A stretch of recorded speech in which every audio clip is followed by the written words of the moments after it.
కొరమేను మామిడికేసి చేపల పులుసు ఎప్పుడైనా ప్రిపేర్ చేశారా?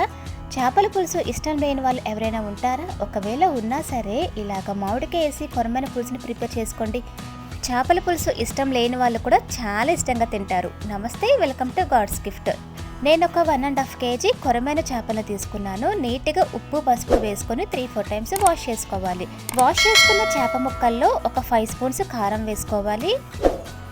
1.5 స్పూన్ సాల్ట్ కూడా వేసుకోవాలి. అలానే కొంచెం పసుపు,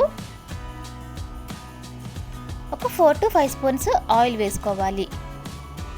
ఇలా అన్నీ వేసిన తర్వాత మొత్తం కలిసేటట్టు కలుపుకోవాలి. ఇలా మొత్తం కలుపుకున్న తర్వాత మూత పెట్టేసి ఒక 15 మినిట్స్ పాటు పక్కన పెట్టేయాలి. ఒక 100 గ్రామ్స్ చింతపండుని తీసుకోవాలి. చింతపండుని నీట్గా వాష్ చేసుకొని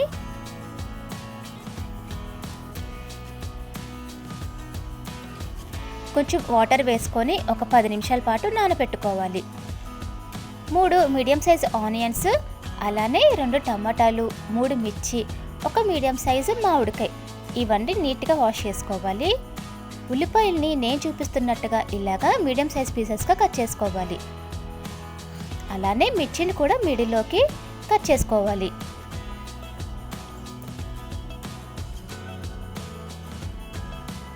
టమాటాల్ని కూడా చిన్న పీసెస్గా కాకుండా ఇలాగా మీడియం సైజ్గా కట్ చేసుకోవాలి.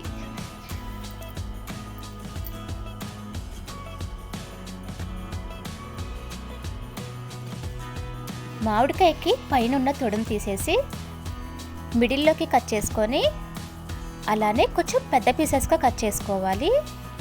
మరి చిన్నవి కాదండి, ఇలాగా ఈ సైజ్ అయితే కనుక సరిపోతాయి. మిగతా పీసెస్ని కూడా కొంచెం మీడియం సైజులో మామిడికాయని కట్ చేసుకోవాలి.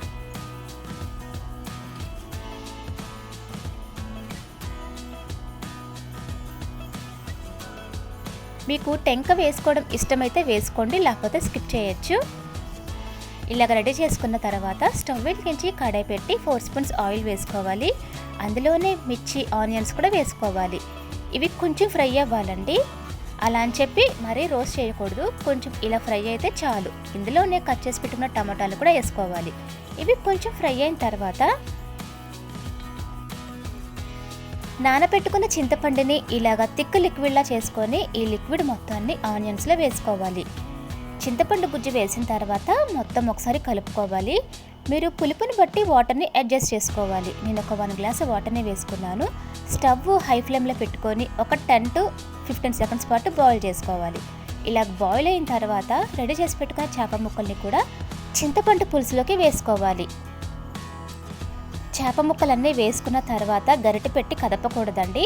స్టార్టింగ్ మాత్రమే ఒక్కసారి గరిటె పెట్టి కదుపుకోవాలి. తర్వాత గరిటె పెట్టారంటే కనుక చేప ముక్కలు విరిగిపోతాయి. ఇలాగ కలుపుకున్న తర్వాత చేప ముక్కలు మునిగేటట్టు ఇంకొక 1/2 గ్లాసు వాటర్ని వేసుకోవాలి. స్టవ్ మీడియం ఫ్లేమ్ పెట్టుకొని ఒక 3 to 4 మినిట్స్ పాటు బాయిల్ చేసుకోవాలి. మీకు సాల్ట్ సరిపోతే ఈ స్టేజ్లో సాల్ట్ని అడ్జస్ట్ చేసుకోండి. నేను ఒక 1.5 స్పూన్ సాల్ట్ని వేసుకుంటున్నాను.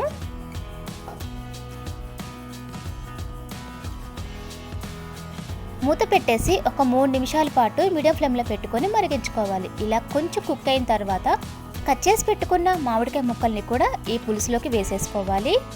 మామిడికాయ ముక్కలు స్టార్టింగ్లో వేసారంటే స్మూత్గా అయిపోయింది, అంత టేస్టీగా ఉండదు. ఇలాగ హాఫ్ కుక్ అయిన తర్వాత మామిడికాయ ముక్కల్ని ఇలా పులుసులో వేసుకుంటే టేస్ట్ చాలా బాగుంటుంది. మామిడికాయ ముక్కలు వేసిన తర్వాత ఇలాగా కలుపుకోవాలి. గరిటె పెట్టకూడదండి. ఇంకా ఈ స్టేజ్లో కడాయిని కదుపుకోవాలి. ఈలోపు ఒక చిన్న మసాలాని ప్రిపేర్ చేసుకుందాం. స్టవ్ వెలిగించి స్టవ్ మీద కడాయి పెట్టి 1 స్పూన్ ధనియాలు, 1 స్పూన్ జీరా, 1/2 స్పూన్ మెంతులు, 1/2 స్పూన్ ఆవాలు, ఇవన్నీ కొంచెం ఫ్రై అవ్వాలి. లో ఫ్లేమ్ పెట్టుకొని మాత్రమే ఫ్రై చేసుకోవాలి. ఇవి కొంచెం ఫ్రై అయిన తర్వాత మిక్సీ జార్ తీసుకొని మిక్సీ జార్లో వేసుకొని అలానే ఒక 5-6 వెల్లుల్లి రబ్బల్ని కూడా వేసుకొని పౌడర్ లాగా ప్రిపేర్ చేసుకోవాలి. 3 మినిట్స్ తర్వాత లిడ్ ఓపెన్ చేసి రెడీ చేసి పెట్టుకున్న పౌడర్ మొత్తాన్ని ఈ చేప పులుసుల్లో వేసుకోవాలి. ఒకేసారి వేసుకోకుండా ఇలాగా స్ప్రెడ్ చేసుకుంటూ వేసుకోండి. మసాలా వేసిన తర్వాత గరిటె పెట్టకుండా ఇలాగ కడాయిని అటు ఇటు తిప్పుతూ కదుపుకోవాలి. ఒక 2 నిమిషాల పాటు మగ్గనిచ్చి లాస్ట్లో కొంచెం కొత్తిమీర కూడా వేసుకోవాలి. కొత్తిమీర వేసుకున్న తర్వాత మూత పెట్టేసి ఒక 10 సెకండ్స్ పాటు అలా వదిలేసేయండి. 10 సెకండ్స్ తర్వాత స్టవ్ ఆఫ్ చేసేయండి. అంతే అండి, ఎంతో టేస్టీగా ఉండే కొరమైన మామిడికాయ రెడీ. చాలా బాగుంటుంది. చేపల పులుసు ఎవరైనా ఇష్టం లేని వాళ్ళు ఉంటే కనుక ఇలా ఒకసారి ట్రై చేసి పెట్టండి, చాలా ఇష్టంగా తింటారు. వంట రాని వాళ్ళైనా సరే, చేపల కూర చేస్తూ ఎప్పుడు సరిగ్గా కుదరని వాళ్ళు ఉంటారు కదా, అలాంటి వాళ్ళైనా సరే ఒకసారి ఇలాగ ట్రై చేయండి. చాలా టేస్టీగా ఉంటుంది, చాలా బాగుంటుంది. మళ్ళీ మళ్ళీ ఇలానే ప్రిపేర్ చేసుకుంటారు, అంత బాగుంటుంది. ఈ వీడియో కనుక మీకు నచ్చితే మీ ఫ్రెండ్స్కి రిలేటివ్స్కి షేర్ చేయండి. సబ్స్క్రైబ్ చేసుకోవడం మాత్రం మర్చిపోకండి. Thanks for watching.